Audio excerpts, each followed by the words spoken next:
Salut à tous, gros programme aujourd'hui puisque l'on va traiter de l'évolution d'une cote. Alors il faut savoir qu'un trader sportif n'est pas un parieur ordinaire.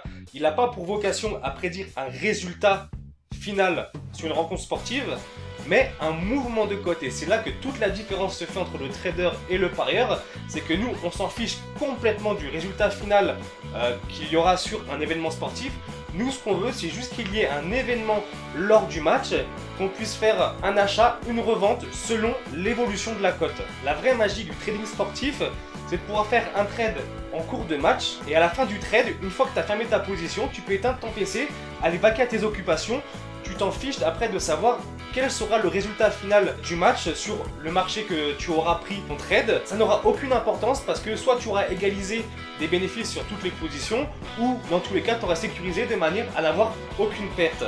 Et en fait la réelle magie du trading, c'est de pouvoir gagner de l'argent sur le marché de l'over 2,5 buts alors qu'il y aura moins de 2,5 buts dans le match, ou de faire un trade en première mi-temps sur la victoire d'une équipe, mais après de ne pas se soucier de savoir si cette équipe a bel et bien gagné ou non la rencontre sportive. Donc la base du trading sportif, vraiment, c'est de comprendre l'évolution des marchés. Et les marchés, c'est quoi? Et bien ça va être justement l'évolution d'une cote. On va voir comment fonctionne une cote, la vie d'une cote, que ce soit en pré-match ou en live. Et l'objectif final de cette vidéo, c'est vraiment que tu puisses comprendre l'évolution des marchés pour ensuite que tu puisses réaliser tes premiers trades.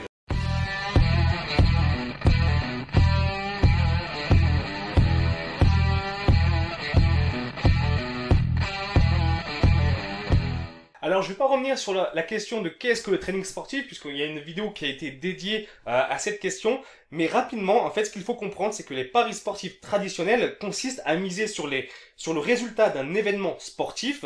Un parieur cherche donc à anticiper un résultat, et ses bénéfices sont liés à l'exactitude de ses prédictions. A contrario, le trader sportif, donc via le trading sportif, lui fonctionne sur la base du trading, ce qui est logique, et se caractérise par l'action d'acheter et de revendre des cotes sur un marché, que ce soit le 1x2, l'over-under, etc. Les bénéfices du trader sont liés à la compréhension et à la prédiction des mouvements de cotes sur les marchés. Là, on va pas chercher à savoir le résultat final d'un marché sur un match donné, mais plutôt qu'est-ce qu'il va se passer lors du match pour anticiper un mouvement de cote et pouvoir ensuite réaliser un trade lors d'un achat et d'une revente de cote. Alors pour commencer, on va faire un petit topo sur la création de la cote et un petit peu la vie que va avoir la cote avant la clôture du marché. Donc il faut savoir que c'est de plus en plus des sociétés externes via des algorithmes qui vont créer les cotes et les proposer après aux bookmakers. Ensuite, ça va être des petits employés chez les bookmakers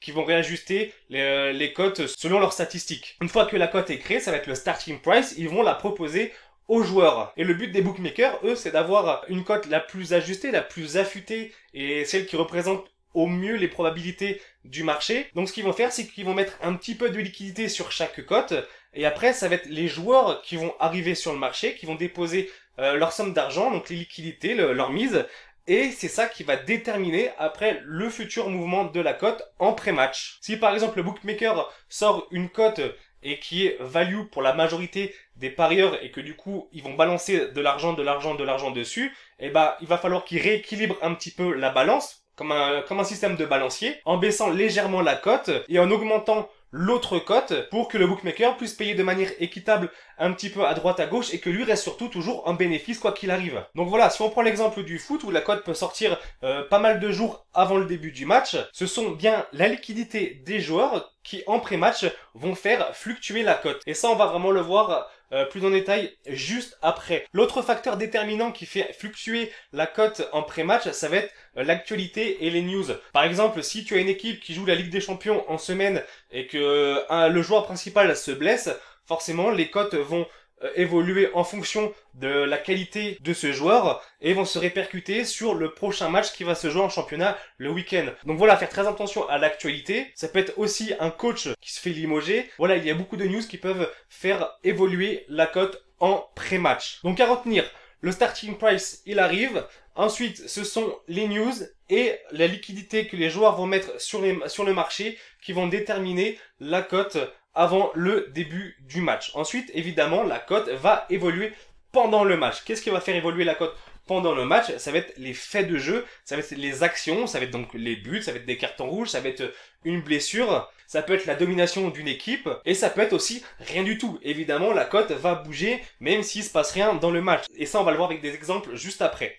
Après, petit terme technique, steamer, mouvement baissier, drifter, mouvement haussier. Je vais pas vraiment employer forcément ces termes, je vais plutôt parler, voilà, de codes qui augmentent ou qui baissent. Ce sera plus simple de franciser ces termes, mais après ça peut être bien aussi de les avoir en connaissance, au cas où je me mettrais vraiment à parler anglais du jour au lendemain. Ceci étant dit, ceci étant fait, maintenant que tu sais un petit peu que la cote elle a une durée de vie avant le match et pendant le match et comment elle fonctionne, on va voir des exemples concrets. Alors voilà concrètement des petits graphiques que propose Betfair qui montrent l'évolution et la vie de la cote. Donc là on est sur un exemple pré-match entre Paris et Lyon. Alors sur ces graphiques on voit clairement le prix, donc de 1 jusqu'à 1,7 pour la cote de Paris, et ensuite en bas ça va être les liquidités qui vont être disponibles.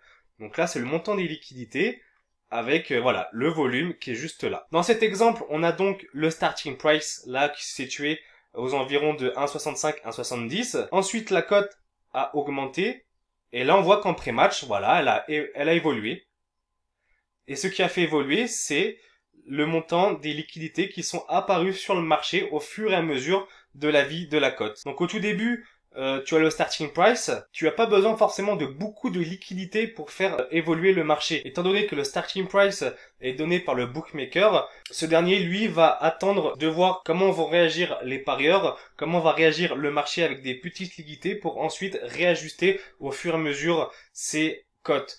Au fur et à mesure du temps que les liquidités vont s'accumuler, plus il y aura de liquidités, et moins ces liquidités auront un impact énorme sur la volatilité du marché. Donc là, c'est ce qu'on peut constater avec la cote de Lyon.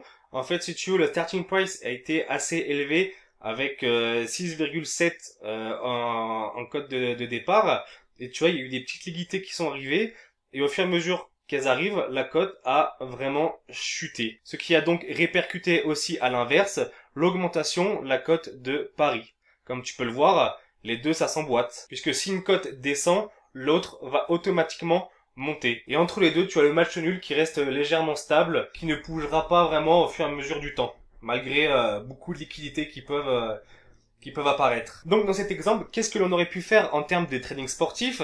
C'est très clairement, en voyant la cote du PSG augmenter, tu aurais pu prendre la cote à 1,70, puisqu'elle a quand même atteint 1,69, 1,70 probablement, et attendre ensuite que la cote descende légèrement. Donc tu vois, on est toujours en pré-match, mais voilà, juste en pré-match, avant que le match commence, la cote a descendu à 1,6, donc tu fais quand même une différence de 0,10 ticks, donc là tu peux te faire un bénéfice, ok? Pareil, inversement, tu peux entrer sur le marché avec un lay et refaire un back juste après chez Lyon, puisque le lay a atteint environ les 5,10, 5,20, et après a pu augmenter aux alentours de 6. Donc là, tu faisais encore une plus-value sur ton trade. Donc voilà, en résumé, on peut voir que en pré-match, le starting price et la cote de finale, entre les deux, il y a quand même une bonne période de vie où la cote va fluctuer de diverses manières. Et du coup, c'est de cette manière qu'on peut faire du trading pré-match. Nouvel exemple avec un mouvement en live. Cette fois-ci, avec le match Brest-Reims sur le marché de l'over-under 2,5 buts. Alors, là, on est en live. Donc, ce qu'il faut, c'est qu'on va déterminer déjà le prix de la cote en pré-match. Et on va voir comment après, ensuite, elle est évoluée en live. Donc, commençons par le under. On voit que la cote en pré-match, le starting price était aux alentours de 2,10. Ensuite, la cote a bien chuté aux alentours de 2. Et après, c'est bien stabilisé, malgré les liquidités qui ont apparu. Elle s'est vraiment stabilisée aux alentours de 2, juste avant le début du match qui se situe à ce niveau-là. Donc ensuite, le match a commencé et on voit que la cote a bien chuté. Elle a perdu énormément en prix. Et comment l'expliquer? Ça vient tout simplement du fait que plus le match évolue dans le temps en live, et s'il n'y a pas de but, les probabilités que l'under passe augmentent, donc la cote baisse. Donc en pré-match, on a eu une cote de 2, Et on peut voir qu'elle est descendue à 1,50. Et je crois que c'était en toute fin de première période que le but est arrivé. Et là, la cote de l'under a vraiment explosé. Elle a atteint les 2,5. Là, c'est très rare d'avoir cette cote à ce prix-là, puisque c'est vraiment les traders qui sont robots et qui ont vraiment des images très rapides qui peuvent vraiment atteindre ce genre de cote, ce pic de cote. Mais voilà, on peut voir quand même elle s'est stabilisée aux alentours de 2,30. Et là, c'est clairement un but, donc un fait de match conséquent qui a fait évoluer la cote. Qu'est-ce qui aurait été possible en termes de trade? Il aurait été tout simplement possible de prendre juste avant le début du match la cote à 2 de l'under et ensuite de la vendre à 1,50 si les images permettaient de voir qu'un but allait arriver vraiment très rapidement. Ou voilà, après on aurait pu tout simplement le vendre 1,75, 1,60. Il y avait plusieurs possibilités. Comme faire aussi du scalping, c'est une méthode de trading que l'on verra dans les prochaines vidéos. Mais en gros, tu peux rentrer à 2, revendre à 1,90, re-rentrer à 1,90, ensuite revendre à 1,80 et ainsi de suite et de faire des petits bénéfices au fur et à mesure que la cote descend. Puisque là, le mouvement de cote, il est facile à prédire, c'est que tant qu'il n'y a pas de but, tant qu'il n'y a pas d'action et de fait de jeu, tu sais très bien que l'under va perpétuellement baisser. Il faut juste prévoir que s'il y a un but, la cote, là, à son tour, elle va exploser. Et inversement, tu vois que c'est pareil, hein, encore avec l'over, ça peut s'emboîter. Donc, si on prend le marché de l'over, le starting price est situé au niveau des 1,80. La cote a bien évolué. Je pense qu'en pré-match, on arrivait sur une cote de l'over à 1,95, pas loin de 2.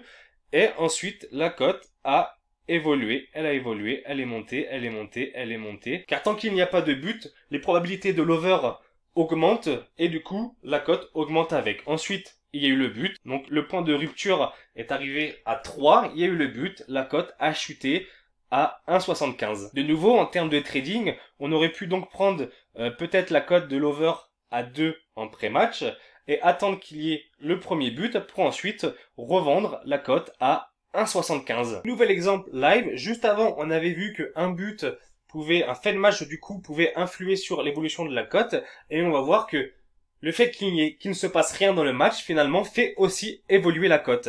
Donc là, on est sur une rencontre entre Venlo et Feyenoord et on va principalement s'intéresser sur le match nul. Donc je vais pas te le refaire à chaque fois, hein, tu vois, on a le starting price, la cote a évolué et là on était en pré-match juste avant le début du match et voilà, la cote a ensuite évolué. Comment est-ce qu'elle a évolué? Donc on voit que la cote, elle était sur un mouvement baissier étant donné que plus le temps passe et plus le 0-0 reste en score, et bien plus les probabilités qu'il y ait match nul augmentent. Donc la cote baisse logiquement. Là on peut voir qu'en début de match elle a fortement chuté, ensuite elle s'est un petit peu stabilisée. Ça peut provenir du fait qu'une des deux équipes a été très pressante et était pas très loin de cartoucher. Ensuite ça s'est un peu calmé, ça est redescendu.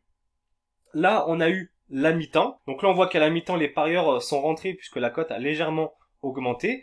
Puis la deuxième mi-temps a commencé et la cote elle a continué à chuter. En termes de trading, on aurait pu faire un achat en pré-match et revendre la cote à la mi-temps ou même continuer à attendre que la cote descende un maximum et après revendre. On peut voir que là, la value était plutôt sympathique puisque si tu avais pris en pré-match la cote à 4,5 et que tu la revendais, on va dire à 3, même avant à 2,6, 2,7, t'aurais fait voilà un trade avec un beau petit bénéfice à la fin. Inversement, on peut voir que la cote de Feyenoord, donc starting price, je pense que le début du match s'est situé à ce niveau-là, à une cote à 1,70, et ensuite, vu qu'il se passait rien dans le match, qu'il n'y a eu aucun but, la cote est montée, elle est montée. Là, on retrouve la petite perturbation qui s'est stabilisée au même titre qu'ici, c'est qu'il y a dû y avoir des faits de jeu, des actions, un pressing constant de l'une ou de l'autre équipe. Et ensuite, on arrivait à ce niveau-là, la mi-temps, où la cote s'est stabilisée, puis le match a redémarré et la cote a explosé. On voit vraiment que l'évolution de la cote se fait vraiment de plus en plus conséquente lorsque on approche de la fin du match. Ensuite, on reste sur le même match Venlo contre Feyenoord, mais cette fois-ci sur le marché de l'over-under 2,5 buts. Donc j'ai pris le screen au même moment, c'est-à-dire à la 61e minute, sans qu'il y ait de but, toujours à 0-0. Donc on peut voir, encore une fois, que l'under a bien chuté. On voit une stabilisation au niveau de la mi-temps et que l'under a continué à chuter encore une fois avec le fait qu'il y avait toujours 0-0 à la 61e minute. A contrario, le over, ça a été une augmentation perpétuelle. Donc là, je pourrais pas trop te dire où se situait la cote des débuts de match. En revanche, ce qu'on peut voir, ça va être la cote de mi-temps. Et ce qui nous intéresse vraiment, c'est à quel point la cote en l'espace de 20 minutes augmente. Là, à la mi-temps, on était sur une cote de 3 sur le over 2,5. Et tu vois qu'en 20 minutes, la cote a explosé, elle a plus que doublé pour atteindre 6,5 et là elle est sur les 7 en l'espace de 20 minutes. À présent, dernier exemple, et là on va voir un mouvement de cote sur un marché long terme. Juste avant, on avait vu le fonctionnement d'une cote en pré-match, ensuite le fonctionnement d'une cote en live, et là on va voir l'évolution sur un marché long terme. Je vais pas rentrer vraiment dans les détails sur ce type de mouvement de cote parce qu'en fait il y aura une vidéo qui sera dédiée sur les marchés long terme, mais quand même on peut voir que les fluctuations de cote sur les marchés long terme peuvent être très importantes et qu'il y a de la valeur et des choses à faire avec ce type de marché. Donc là on est sur le marché de Barcelone qui finit premier du championnat. Donc en starting price, on était aux alentours de 4,5. La cote a chuté, elle a évolué et ensuite ce qui a fait évoluer ça a été les différentes victoires, matchs nuls et défaites de l'équipe en championnat. Donc si la cote baissait, c'était le début de Barcelone qui avait réussi à faire un début de saison correct. Et ensuite, Barcelone a un peu foiré au bout de 5-6 matchs, si mes souvenirs sont bons. Et les cotes, on peut voir qu'elles ont quand même bien augmenté. Ensuite, là, on a eu un gros pic parce que Barcelone a peut-être dû enchaîner des victoires. Et ainsi de suite. Ok ? Donc là, concrètement, ce qui est possible à faire encore au niveau en termes de trading, c'est faire, par exemple, un achat de cote, on va dire, à 5. Si tu vois qu'après le programme de Barcelone, son calendrier, il est pas très chargé et que c'est que des équipes de faible niveau, tu sais que probablement Barcelone va gagner ses rencontres, qu'elle va du coup gagner aussi des points sur le classement, et du coup, les probabilités que Barcelone gagne la Liga vont diminuer, et après, tu peux revendre, voilà, peut-être à ce prix-là et te faire une plus-value et faire un trade gagnant. Voilà pour cette vidéo, l'objectif était vraiment de te montrer un petit peu le fonctionnement d'une cote, comment fonctionnent les marchés et que tu comprennes bien que en tant que trader, l'objectif est d'anticiper le mouvement de la cote afin de prendre un point d'entrée et un point de sortie, peu importe après le résultat final du match. La véritable qualité du trader, ça va être évidemment, et c'est pertinent ce que je vais dire, mais l'analyse pré-match et l'analyse en live de ce qui se passe à l'écran sur le match, mais aussi c'est vraiment de la compréhension du fonctionnement du marché là où tu vas entrer sur ton trade et sortir. Si tu ne sais pas comment va fonctionner ton marché sur l'instant T lors d'un match, tu vas au casse-pipe. Donc c'est vraiment très important d'étudier le mouvement des cotes, le fonctionnement des marchés avant de te lancer dans du trading. Donc là ce que je t'invite à faire, c'est d'essayer d'étudier les marchés qui pourraient potentiellement t'intéresser. Regardez comment la cote évolue en live, s'il y a un but, s'il y a un carton rouge, si c'est l'outsider qui marque en premier, à quel timing. Étudie un petit peu le marché, l'évolution de la cote, et ça va être pour toi déjà un gros chantier d'apprentissage avant de passer au trading live. Alors oui, maintenant que j'y pense et avant que j'oublie, au moment où je tourne cette vidéo, tu n'as pas accès aux graphiques via Orbitix. Les graphiques que je t'ai montrés juste avant étaient disponibles sur la plateforme il y a encore quelques mois. Ce n'est plus disponible, ça reviendra peut-être. En attendant, il y a d'autres alternatives et ces alternatives-là, je te les présenterai dans la prochaine vidéo. Sur ce, je te laisse à l'étude des marchés et l'étude des mouvements de cotes. Je te donne rendez-vous demain pour l'accès aux petits graphiques. Allez, salut!